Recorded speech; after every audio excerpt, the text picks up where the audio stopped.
Hello friends, आज हम बात करेंगे एक इम्पॉर्टेंट टॉपिक के बारे में।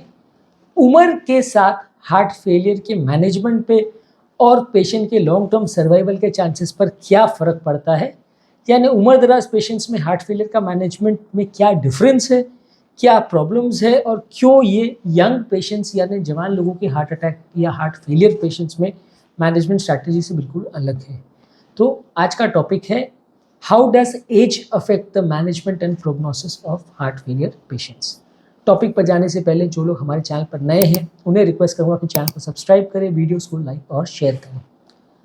सबसे पहले तो ये है कि उम्र के साथ हार्ट फेलियर के होने का चांस भी बढ़ जाता है। कई तरह के हार्ट फेलियर है जो उम्र के साथ ज़्यादा देखे जाते हैं। जैसे किसी को ब्लॉकेज है वो उम्र के साथ ज़्यादा बढ़ने लगता है, हार्ट उम्र के साथ ज़्यादा स्टिफ होने लगता है, उम्र के साथ रिदम रिलेटेड प्रॉब्लम्स ज़्यादा होने लगती है, उम्र के साथ डायबिटीज़, हाइपरटेंशन, ओबेसिटी ये सब बढ़ जाता है, किडनी रिलेटेड प्रॉब्लम्स बढ़ जाते हैं।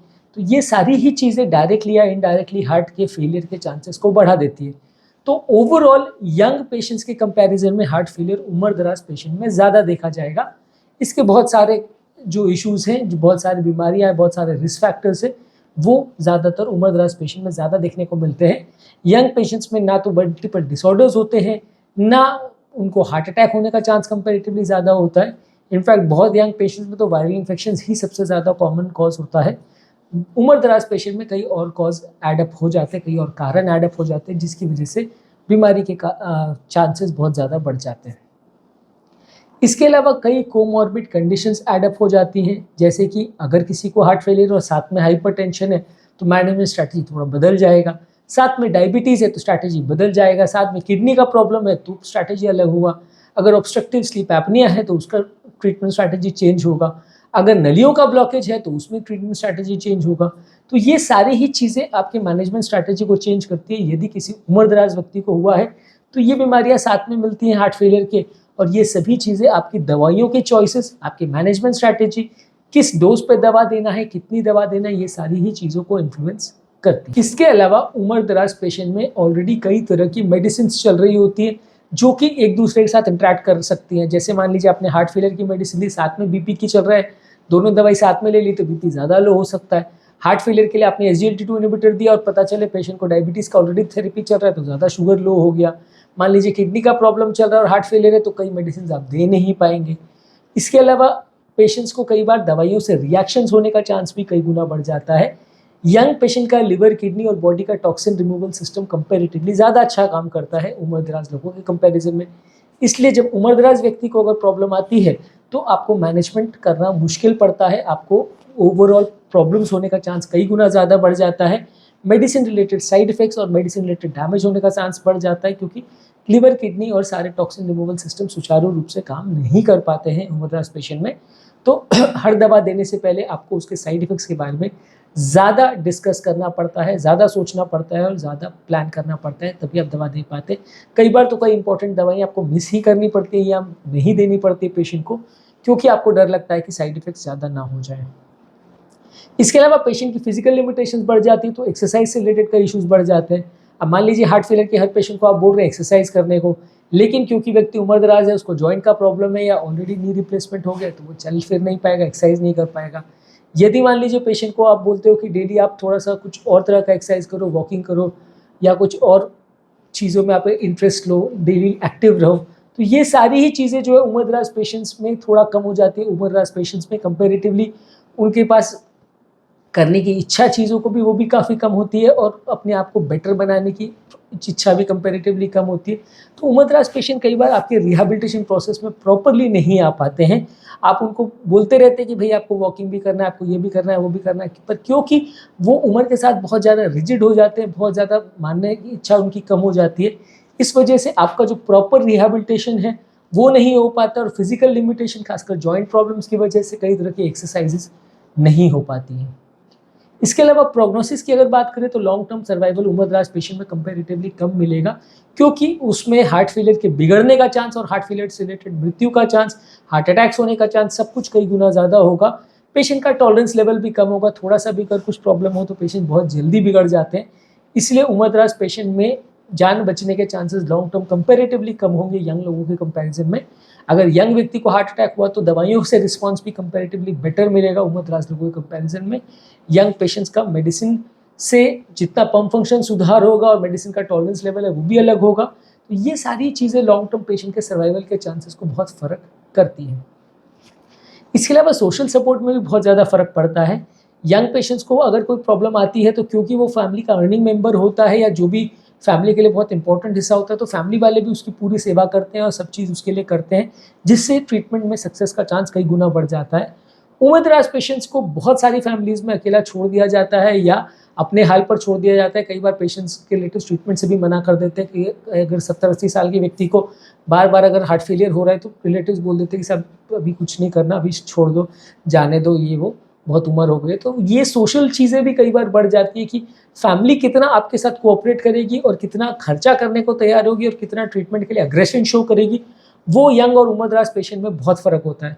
यदि 20 साल के व्यक्ति को अगर हार्ट फेलियर होता है तो उसकी फैमिली अपना सब कुछ दांव पर लगा देगी और उसके पीछे लग जाएगी पूरी फैमिली की, जैसे तैसे करके इसकी जान बचानी है।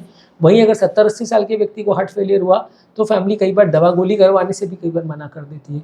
तो ये एटीट्यूड में भी कई बार फ़र्क पड़ता है। ये बेसिकली आप सुनने में या सोचने में गलत लगता है कि ऐसा नहीं होना चाहिए, क्योंकि जान तो जान है, बचाने का पूरा प्रयास होना चाहिए। लेकिन ये ओवरऑल सोसाइटी में, इंडिया में नहीं, सब जगह ऐसा एटीट्यूड होता है। बहुत जगह लोगों का ऐसा एटीट्यूड होता है कि उम्रदराज पेशेंट्स का उतना अच्छा केयर नहीं हो पाता जितना कि कंपेरेटिवली यंग पेशेंट का होता है। पेशेंट खुद का भी ख्याल ज़्यादा रख पाते हैं, लेकिन उम्रदराज पेशेंट्स का फैमिली वाले भी उतना सपोर्ट नहीं करते हैं। इसके बाद कई बार उम्रदराज पेशेंट खुद का भी बहुत अग्रेसिवली ट्रीटमेंट नहीं कराना चाहते हैं। यदि 70-80 साल के व्यक्ति को अगर प्रॉब्लम हो जाती है तो वो कई बार खुद ही मना कर देते हैं, साहब मुझे कोई ऑपरेशन नहीं कराना, मुझे कोई एंजियोप्लास्टी नहीं करना, मुझे तो मरना है, आप बस दवा गोली पे ही चलने दो। तो पेशेंट का खुद का इच्छा भी जो है कि खुद के सर्वाइवल के लिए वो मेहनत करे, खुद के सर्वाइवल के लिए बड़ी चीज़ों के लिए वो जाए, अग्रेसिवली ट्रीटमेंट करे। अगर कोई ट्रीटमेंट ऑप्शन कहीं दूर दराज किसी दूसरी जगह पे अवेलेबल है तो उसके लिए जाने का प्रयास करे। ये सब चीज़ें जो है यंग पेशेंट में बहुत ज़्यादा देखने को मिलती है। उम्रदराज पेशेंट में पेशेंट इनफैक्ट छोटे मोटे ट्रीटमेंट्स के लिए भी मना कर देता है कि उसका खुद का एटीट्यूड भी ऐसा हो जाता है कि नहीं, बहुत हो गया, अभी मेरे को इसके लिए और माथा पच्ची नहीं करनी है। तो ये पेशेंट के पार्ट पे भी और रिलेटिव के पार्ट पे भी दोनों तरफ से ही एक नेगेटिव अप्रोच एटीट्यूड डेवलप हो जाता है, जो कि पेशेंट के लॉन्ग टर्म सर्वाइवल के चांसेस को बहुत डिफरेंट कर देता है। दूसरा, उम्रदराज पेशेंट में क्योंकि मल्टीपल सिस्टम्स के प्रॉब्लम होते हैं कई बार एक साथ में, तो मल्टी सिस्टम केयर या मल्टी डिसिप्लिनरी केयर की भी बहुत ज़रूरत पड़ती है।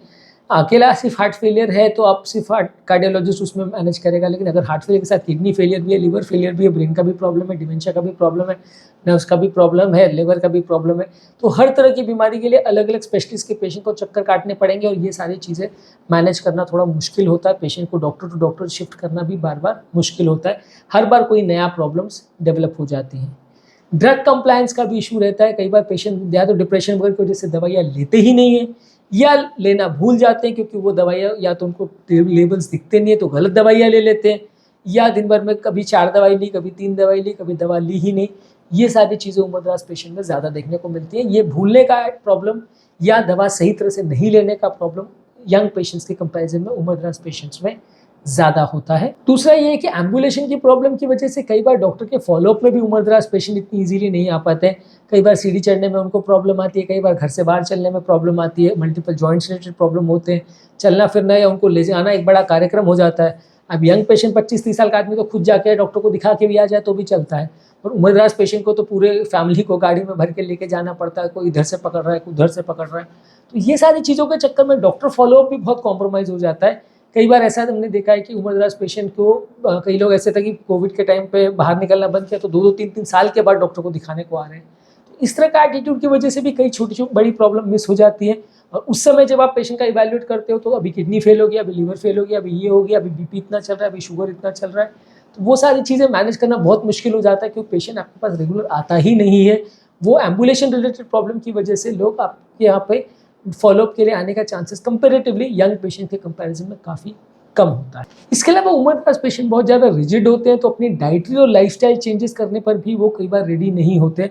आप उनको समझाते हो कि भाई खाना ऐसा रेस्ट्रिक्ट करना है, तेल की रेस्ट्रिक्ट करना है, ये करना है, वो करना है, वो बोलते साहब मेरे से नहीं होगा, मेरा तो न्यूट्रिशन ही कॉम्प्रोमाइज़ हो जाएगा। वो जो कि सही भी है, कई बार ऐसा होता है कि आप उनको रेस्ट्रिक्ट करने जाओगे तो बॉडी बहुत ज़्यादा वीक हो जाती है, क्योंकि उनका न्यूट्रिशन कॉम्प्रोमाइज़ हो जाता है। लेकिन पेशेंट कोऑपरेट नहीं करते। आप उनको बोलोगे एक्सरसाइज करने को, वो नहीं करेंगे। आप उनको बोलोगे व्यसन छोड़ने को, वो नहीं करेंगे। आप उनको खाना रिस्ट्रिक्ट करने को बोलोगे, वो भी नहीं करेंगे।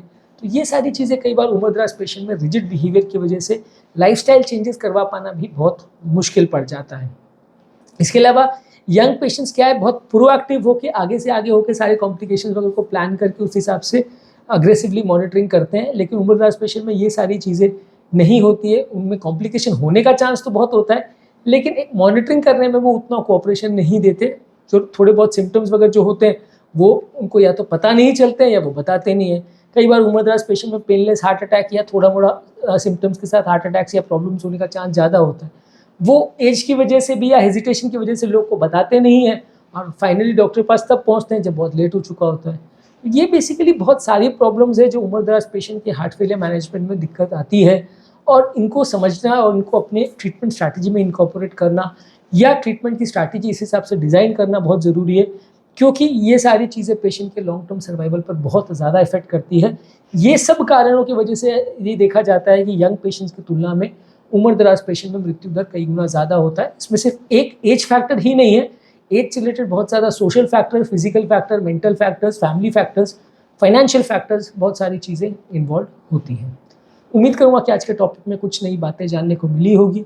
जो लोग हमारे चैनल पर नए हैं उन्हें रिक्वेस्ट करूँगा कि चैनल को सब्सक्राइब करें, वीडियोज़ को लाइक और शेयर करें।